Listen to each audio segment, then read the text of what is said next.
Olá, pessoal, tudo bem? Estamos aqui, eu e Samantha, no podcast Fora da Caixa. Meu nome é Rodrigo, sou formado em Geografia e o objetivo desse podcast é pensar assuntos das ciências humanas de um modo um pouco mais leve, diferente, como o próprio nome do podcast diz, Fora da Caixa, né? Nós somos formados aí, temos uma formação. Vamos nos pautar nas nossas ciências, mas nós queremos pensar um pouco diferente, não é, Samantha? É isso mesmo, Rodrigo. Bom, como o Rodrigo bem colocou, eu sou a Samantha, eu sou socióloga, gosto de tratar desses temas assim diversos, né? Porque a sociologia abrange tudo isso, dá para falar de tudo. E eu acho que a intenção é essa mesmo, gente, é trazer quase despropositada, né, para dizer, né, no sentido de que vocês pensem em relação a isso, né, trazer reflexões assim de uma forma leve sobre temáticas que fazem parte aí do nosso cotidiano e que também fazem parte da discussão da semana. Eu acho que a gente vai fazer um pouco isso, tentar acoplar aí as coisas do momento. Isso. Samantha, já que a Samantha fez essa bela apresentação agora, o tema desse podcast, o tema, né, dessa conversa de hoje, é pensarem um pouco sobre os impostos, sobre a questão da guerra fiscal, como isso está presente na sociedade, principalmente atualmente, nas discussões brasileiras atuais aí. O que nós podemos pensar sobre essas questões, Samantha? Bom, eu acho assim que o Brasil, em específico, essa coisa de você falou imposto, já vem aquele peso. Isso porque mesmo. A gente já tem uma coisa que parece que até ruim em relação a esse tema. Por esse conflito mesmo da gente ter essa crítica do Estado grande, mas não por Estado grande, é que a coisa não funciona tão bem, né? Então, eu acho que a gente já tem essa relutância, mas também justificável em certos pontos, eu quero dizer, Rodrigo, porque é um imaginário que carrega de que é mais um imposto para me pagar, até pela realidade social brasileira, né? Que de muitos que não é fácil. Agora, no momento atual, a gente tem um recorte bem específico, né? Que é esse envolvimento desse tema da taxação dos produtos, que, vou dizer de fora, em todos os sentidos, mas principalmente asiáticos. Né? Da China, aquela ali, quem que não quer comprar ali na Shein, na Shopee, na AliExpress, a brusinha de cada dia, né? Acho que, enfim, e a primeira questão, tem muitas questões envolvidas, mas agora vem essa questão do próprio Fernando Haddad, né? Ali no Ministério da Fazenda, de ter dado essa notícia de que os produtos serão taxados, as empresas, e dos agentes envolvidos nisso. Então, vamos falar um pouco, né, aqui dos agentes. Além do público final, que é o que mais está dando burburinho aí, né, a gente tem as empresas... A questão que o Fernando Haddad colocou é a questão das empresas nacionais, que estão sofrendo muito com essa lógica competitiva que não é tão competitiva, segundo isso. Tem a questão também do próprio governo, da arrecadação de impostos, que a gente sabe também. Tem a questão... e tem a questão da população que consome isso, né? E eu acho, Rodrigo, que não é bastante gente, né? O que você vê dessa... Samantha, Você compra também? Eu nunca comprei na Shein, nunca comprei na Shopee de verdade, nunca. Então você é um ser à parte. Eu sou um ser humano à parte. Eu só queria fazer um parênteses no começo da sua fala em relação ao Estado. Por quê? Gente, essa questão do Estado presente ou não na sociedade, na economia, é algo que me incomoda muito, sabia? Porque ao mesmo tempo que eu penso assim, o Brasil é um país desigual, ele precisa da presença do Estado para equalizar o acesso aos bens de consumo, a desigualdade, equilibrar o acesso às pessoas mesmo à economia. Eu acho que o Estado precisa ser presente nesse sentido. Por outro lado, eu entendo que o Estado brasileiro é tão obscuro. Obscura, coisas que acontecem no Estado e ninguém entende, ele é burocrático, ele é difícil de entender. Eu nunca vou esquecer de uma reportagem que eu assisti no Globo Repórter, inclusive, que eles estavam fazendo uma reportagem sobre a Dinamarca. Entrevistaram uma senhora e perguntaram assim, qual que é a sua visão sobre o Estado aqui na Dinamarca? Aí ela falou, olha, eu confio 100% no Estado aqui. Ou seja, se muda governo de 3, 4 anos, sei lá, independente se muda ou não, as pessoas confiam no Estado lá. No Brasil isso não acontece, as pessoas têm sempre desconfiança do Estado brasileiro.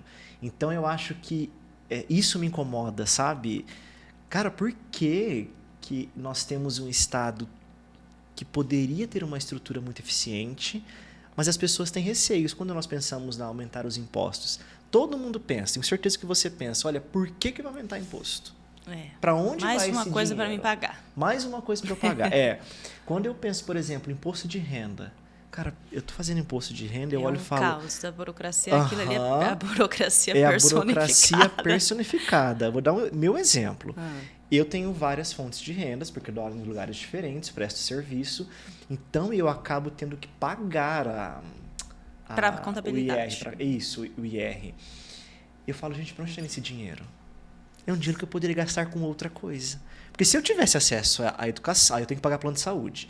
Se eu tivesse acesso à saúde de graça, uma boa... Óbvio, o SUS é muito bom, o SUS atende a população, mas mesmo assim tem os seus problemas. Se eu tivesse acesso à educação, saúde, transporte, eu pagaria esse imposto sem problema nenhum.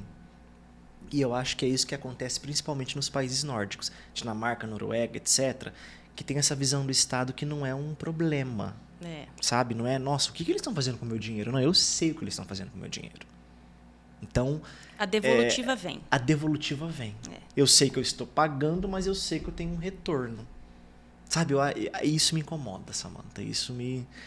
Eu sempre me questiono, assim. Isso é um estigma social. Um estigma muito social. Difícil de ser resolvido, eu acho. E principalmente a classe média.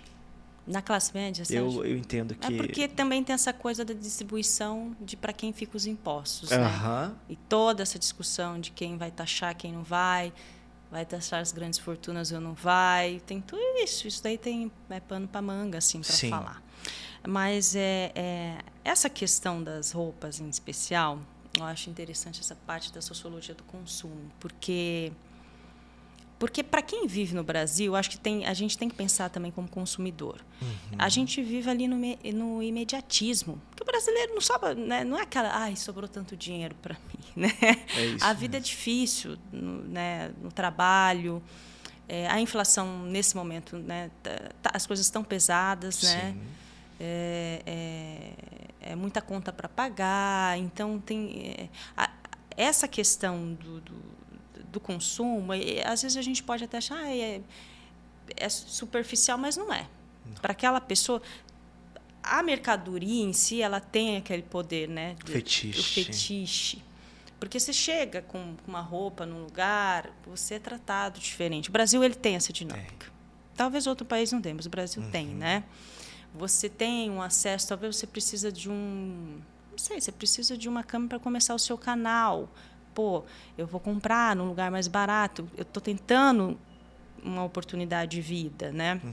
Fora também que todo mundo tem o direito de se sentir bem, comprar uma roupinha, claro, né? Óbvio. Né? Então, pega na parte social, que é aquela parte de fuga, praticamente, da realidade brasileira, porque já é tudo tão difícil, igual, né, o Rodrigo colocou, do Estado, dessa insatisfação, né, desses conflitos políticos também que existem, que, não mexe na parte que eu estou mais feliz aqui, daquilo que eu posso dar uma respirada. Então, e a gente tem essa coisa com consumo, a gente gosta de comprar. Óbvio, né? O brasileiro adora comprar. Adora comprar. O brasileiro ele tem mais a ver com os Estados Unidos, ali, com a cultura americana, do que com a europeia, aquela coisa, vamos reciclar, vamos fazer...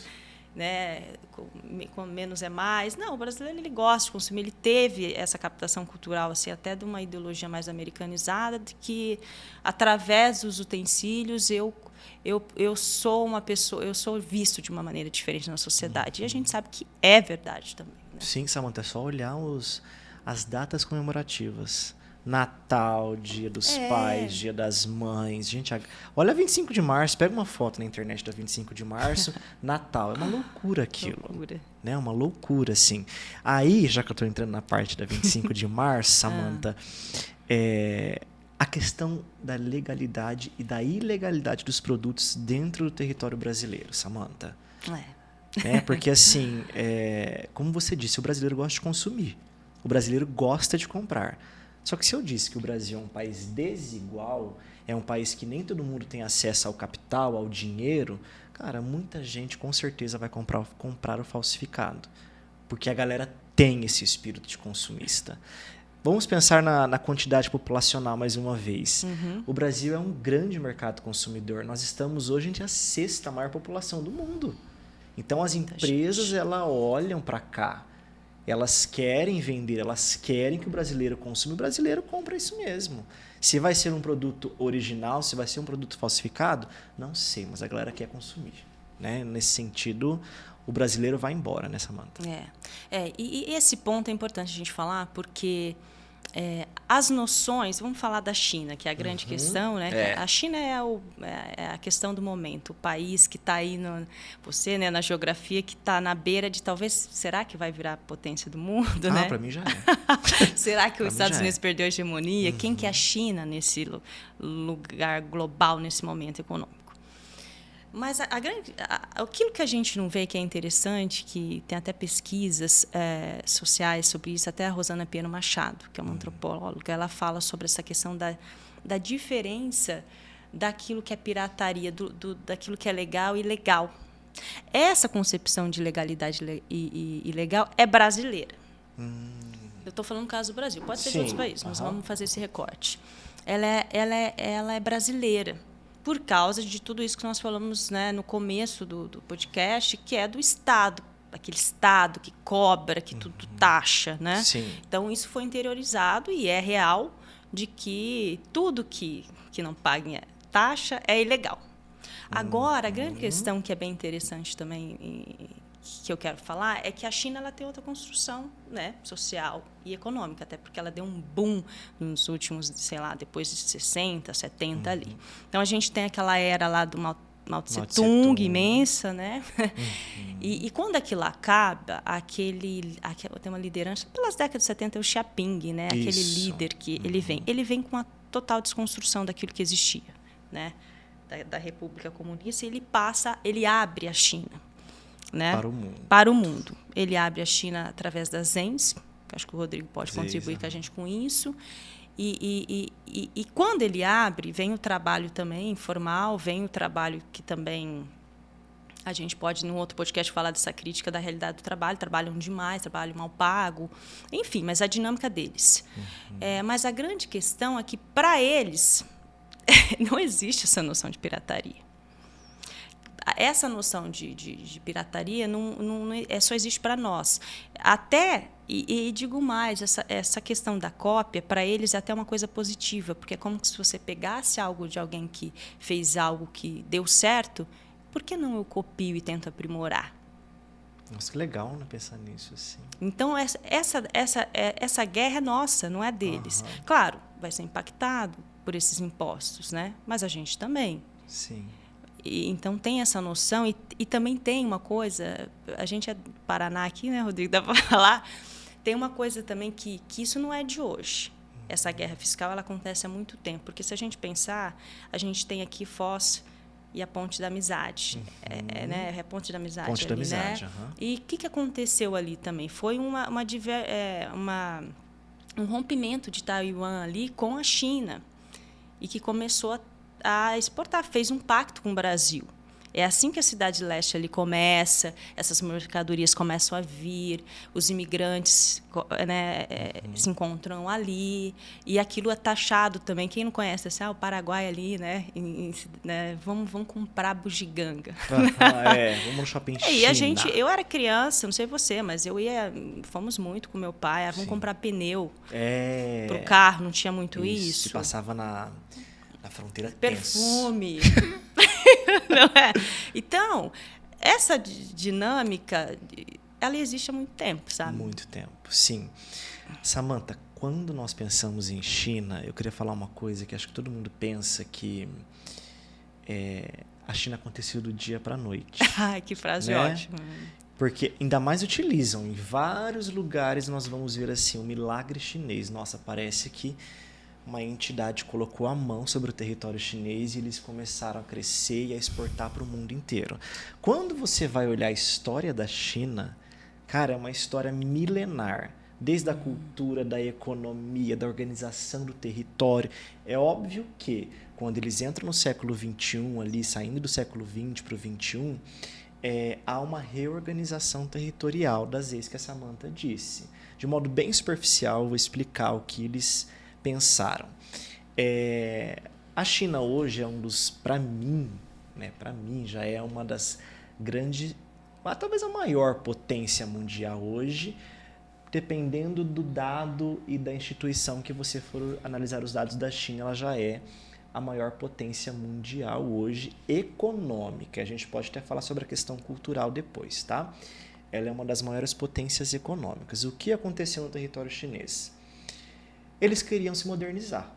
A gente sabe que a China hoje é um país que tem uma tecnologia de ponta e exporta para o mundo inteiro. Sim, a Samantha bem disse, nós temos uma relação aqui no Paraná, das nossas cidades aqui do oeste paranaense, que tem uma relação com os produtos chineses que são vendidos de modo mais barato. Só fazendo um recorte, tá? Posso pensar também, você com certeza conhece alguém que tem o celular da Samsung, etc., dos países asiáticos. A gente pode ir um pouquinho mais longe. Mas o que eles pensaram? Olha, nós precisamos interiorizar a produção agrária da China e no litoral chinês nós precisamos colocar cidades industrializadas e tecnológicas. Por quê? Tudo que é produzido nesse interior do território e o que está sendo produzido nesse litoral chinês, ele consegue ser exportado pelos portos. Logística. Então, assim, é uma sacada que você fala, nossa, que coisa básica, né? Pensar tudo. Obviamente que eu vou pensar nessa estrutura. Só que você está falando de um país de 1 bilhão, mais de 1 bilhão de habitantes. Então, reorganizar esse território nessa dinâmica para colocar um interior rural e um litoral ali tecnológico e urbanizado, cara, é um planejamento e é uma sacada muito boa, né? Um planejamento econômico, uma sacada muito boa. Aí eu faço uma outra relação. A presença do Estado foi fundamental para isso acontecer. Para essa abertura. Porque se não fosse o Estado, e aí já vou abrir uma coisa que eu também penso, assim, a coisa... Te incomoda, claro. Uma coisa que me incomoda. Se não fosse o olhar do Estado para esse planejamento, talvez isso não teria acontecido. A parceria público-privada ali foi extremamente importante, porque o Estado não faz nada sozinho, o Estado não produz todo esse lucro sozinho, né, esse capital de giro, mas a relação que teve ali público e privado e o planejamento econômico do Estado nesse território foi fundamental. Coisas que nós não temos no Brasil. O Brasil não tem um planejamento territorial. As coisas acontecem de modo dispersa. Acontece no Sudeste, no Sul, abre um polo tecnológico na Bahia, sabe? As coisas acontecem de modo muito disperso. Né? Então, a gente não tem essa organização que a China teve, por exemplo. E também tem essa história deles ficarem presos muito tempo também ali, né? Eu acho desse boom, talvez, não que você bem descreveu, já tinha todo um processo de desenvolvimento, mas essa abertura comercial, ela chega na década ali de 70, e ela também se abre, né? Tem todo aquele dilema de que a China é na política, né? Comunista, será? Né? Tem toda essa discussão, aberto na economia, mas assim nas questões, né, políticas, enfim, toda essa questão. Mas então, a minha pergunta, às vezes com toda essa dinâmica, eu me pergunto se ainda dá para a gente manter esse tipo de economia no Brasil. Porque faz tempo que a gente está dizendo que o mundo é global, né, da década de 70.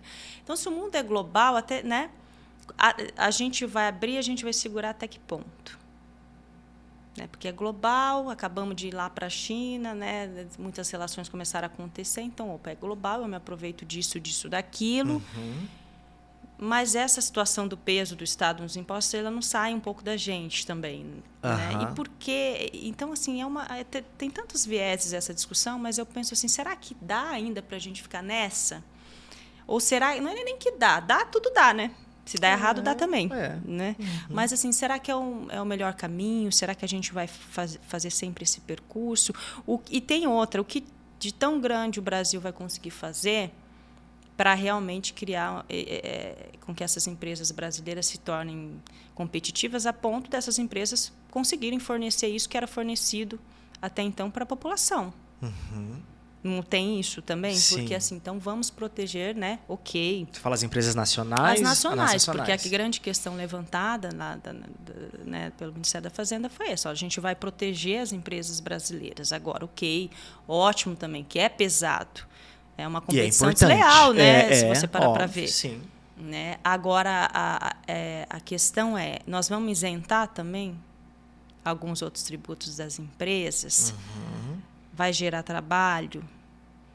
Vai gerar... E essa mercadoria, no final ali da linha de produção, ela vai chegar mais barata para a pessoa que precisa? Eu penso, Samantha, que estão mexendo num vespeiro por 2 motivos. Primeiro, o Brasil ele é um grande produtor de matérias-primas. Commodities, é um fazendão que cria gado, produz soja, exploram minérios e exportam isso. O Brasil não é um país industrial. Não, a nossa industrialização, inclusive, se a gente pegar dados, deve ser...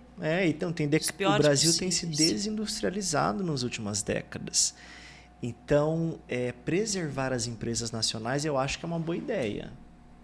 Mas também a que custo? Né?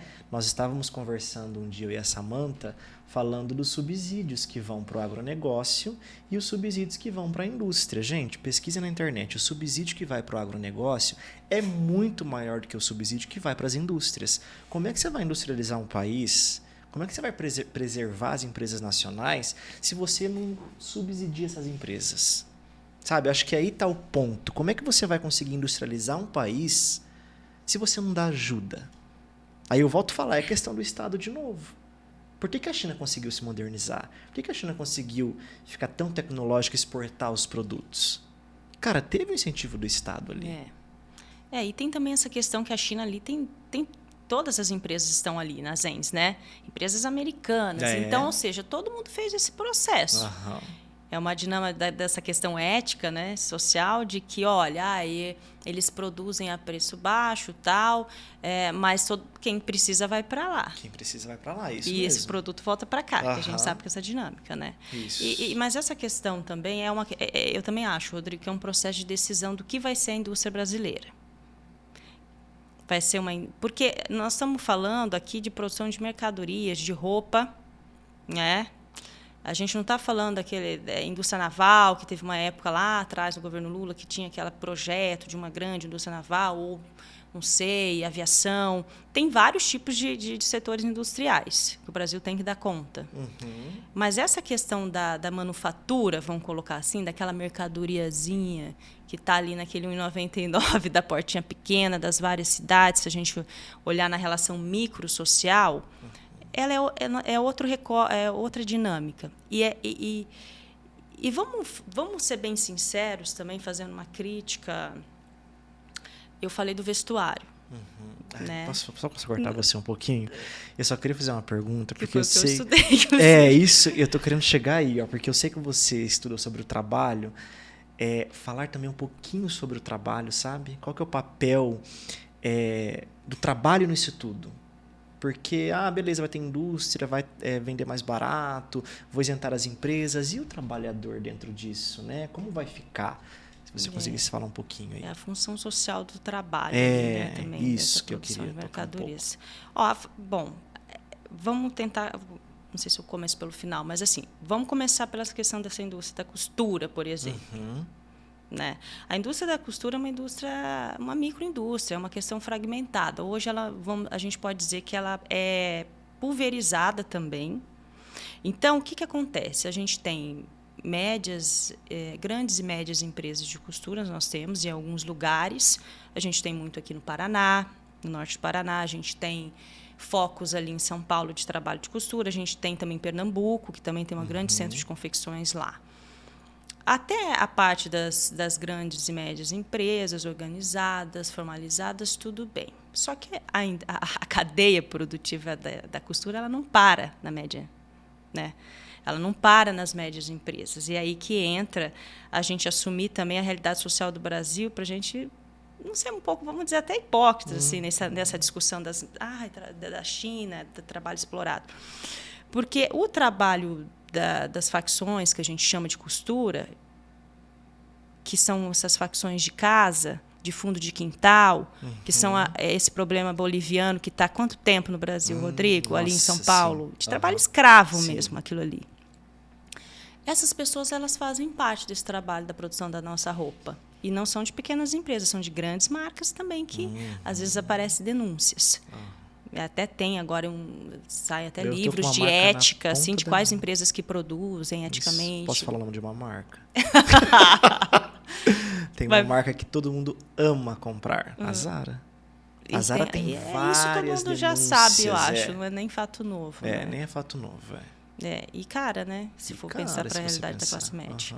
Então, o que acontece? A gente cria essa ideia também de que a gente vai valorizar a questão local. Será que essa ponta do trabalho, por exemplo, do vestuário vai ser mudada? Essa valorização do trabalho para o brasileiro, então, essas pessoas saírem daquele local de precarização, porque nós também estamos fazendo a mesma coisa. No final da ponta dessa cadeia produtiva, a gente está produzindo ali, talvez, algumas empresas chinesas com 12 horas de trabalho. Isso é uma coisa recorrente, sem estrutura, né, sem o papel do Estado ali para essas pessoas se aposentarem. Porque, assim, só dando um parêntese, se eu estou incentivando as empresas, mas a que custo que eu estou incentivando essa empresa a lucrar?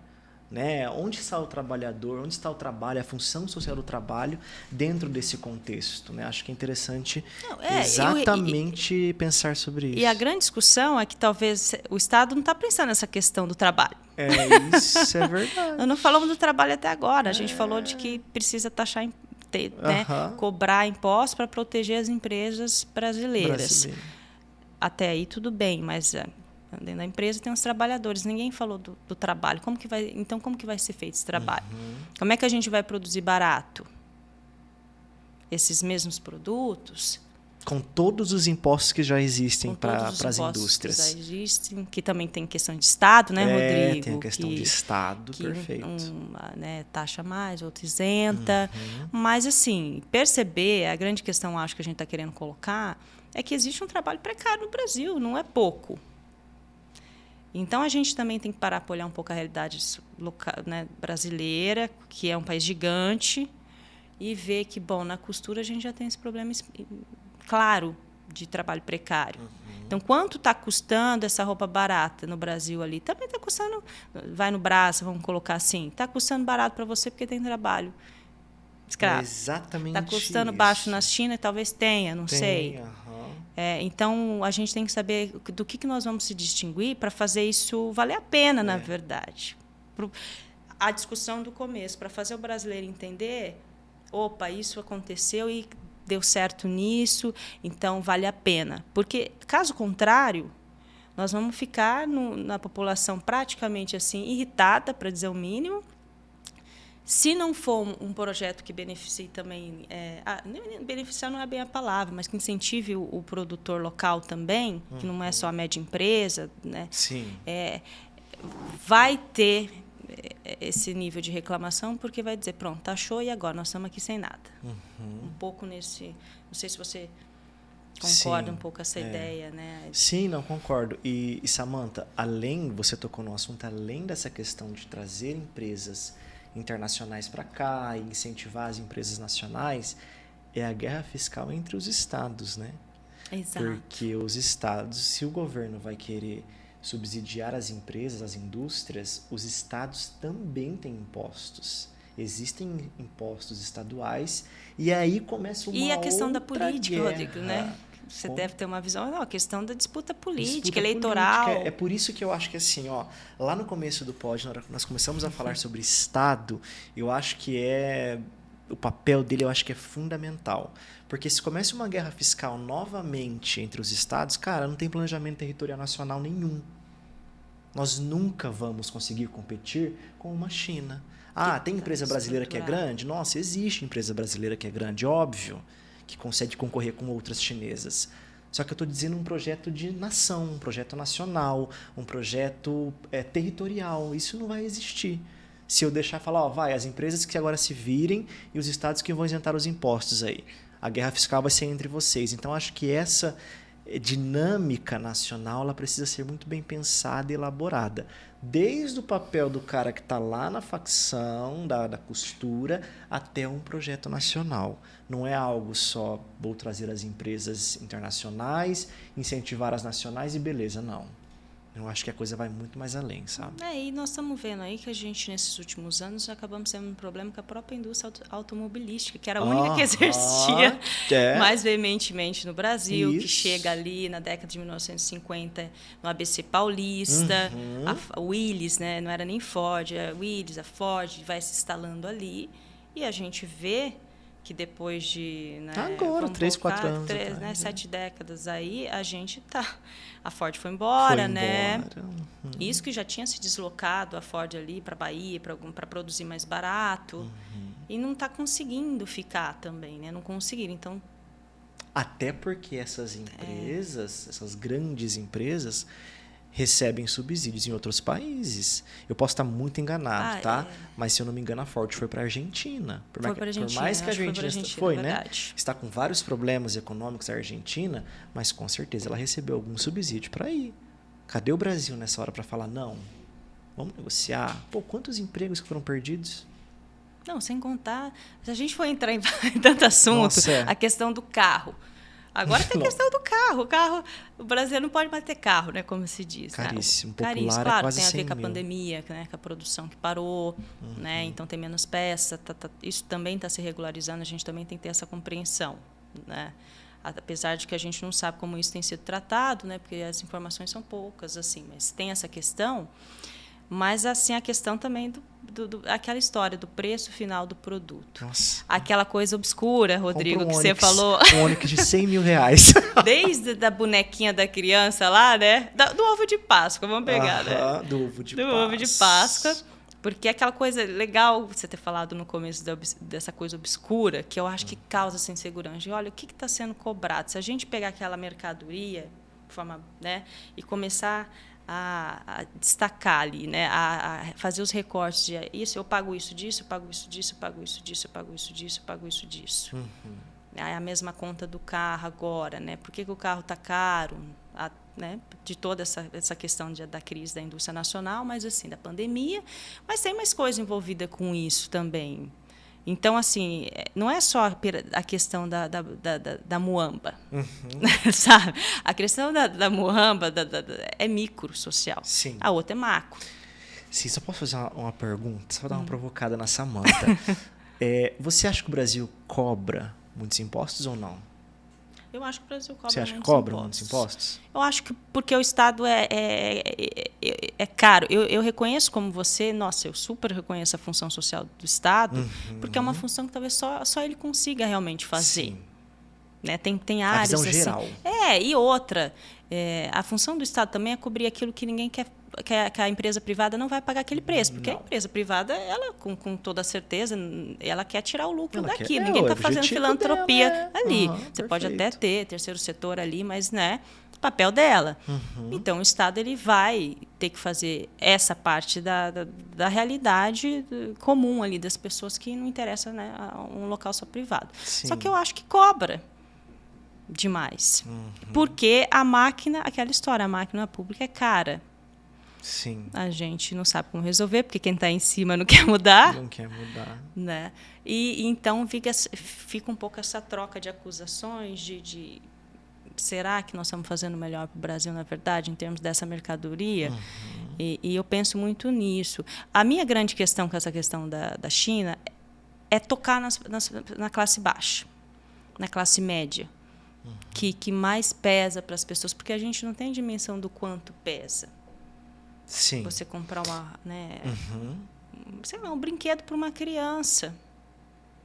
Que direito que a gente tem um pouco disso também. Não sei se você pensa assim, Rodrigo. Sim, eu entendo que o Brasil cobra um tanto de impostos adequado, só que cobra de uma forma errada. Sabe, eu acho que nós arrecadamos de um jeito legal, só que de uma forma errada. Eu vou dar um exemplo. Você tocou na questão de um pobrezinho lá que compra um brinquedo. Cara, o rico e o pobre no consumo, eles são taxados da mesma forma.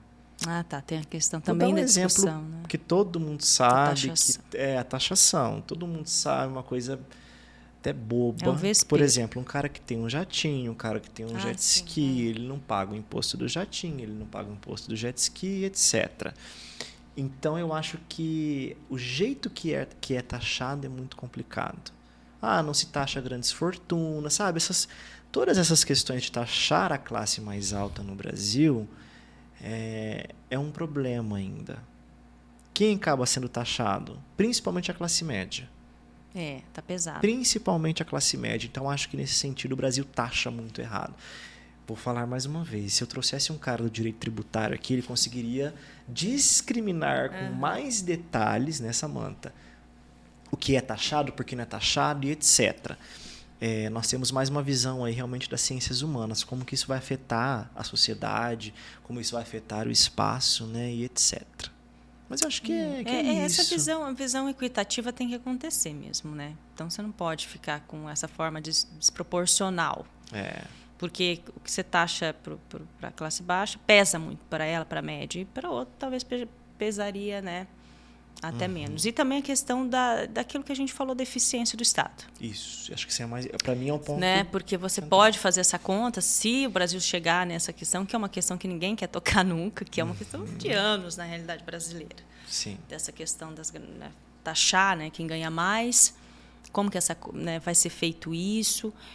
Mas a questão também é se isso for feito e essa distribuição depois for feita de uma maneira ineficiente, né? Também o processo tem que ser como um todo. A gente tem que começar e ir até o final. É isso.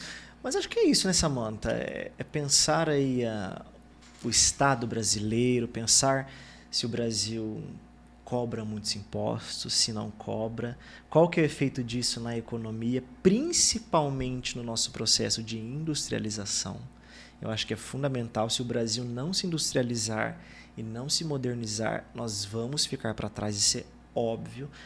Não, mas o agronegócio tem lá a agroindústria, tem as indústrias. Não é esse tipo de indústria que o Brasil precisa nesse momento. Se eu pensar lá que os países asiáticos estão exportando celular, tem tecnologia de modo geral, chip, tem empresa de chip dentro desses países. Na verdade, o Brasil tinha que ter um Vale do Silício. Um Vale do Silício que pensa tecnologia. Óbvio que isso é uma coisa muito complexa, né? Hoje Só fazendo um parênteses, inclusive, tanto que os nossos cérebros aqui, as pessoas mais inteligentes do Brasil, sai fora, cara, porque não tem oportunidade. Lá fora paga mais caro, paga melhor. Então, assim, os caras estão indo embora. A gente ciência perde. da computação, profissional da ciência da computação não para aqui. A tecnologia vaza daqui, porque não se paga bem, não tem oportunidade. Por mais que o salário de tecnologia, das áreas de tecnologia, são salários altos no Brasil, mas não tem uma estrutura que favorece. Então, os caras vão embora.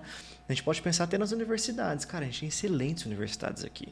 Mas a galera vai embora. Enfim, eu acho que pensar, então, nessa questão aí do Estado. Aí, quer uma palavra para fechar, Samantha? Fica à vontade. Agora a gente vai esperar, né? Como que vai funcionar. Todo mundo quer a tua roupinha. Eu gosto dessa coisa do consumo, né? Porque parece que a mercadoria, não, é só um consumo. Não. É muita coisa na vida daquela pessoa, né? Então, e também... Os objetos têm um poder sobre nós importante. Eu gosto dessa coisa microsocial também, da sociologia do consumo. E a gente vê se do que vai acontecer, na verdade, daqui para frente, para depois, quem sabe, um próximo podcast, a gente resgata esse e fala Perfeito. Onde nós estamos. Isso. Acho que é isso, pessoal. Espero que vocês tenham gostado da discussão. Né? É isso. curte o canal, segue o Instagram que está aqui na descrição embaixo aí do vídeo. E até uma próxima, pessoal. Tchau, tchau. Tchau, tchau.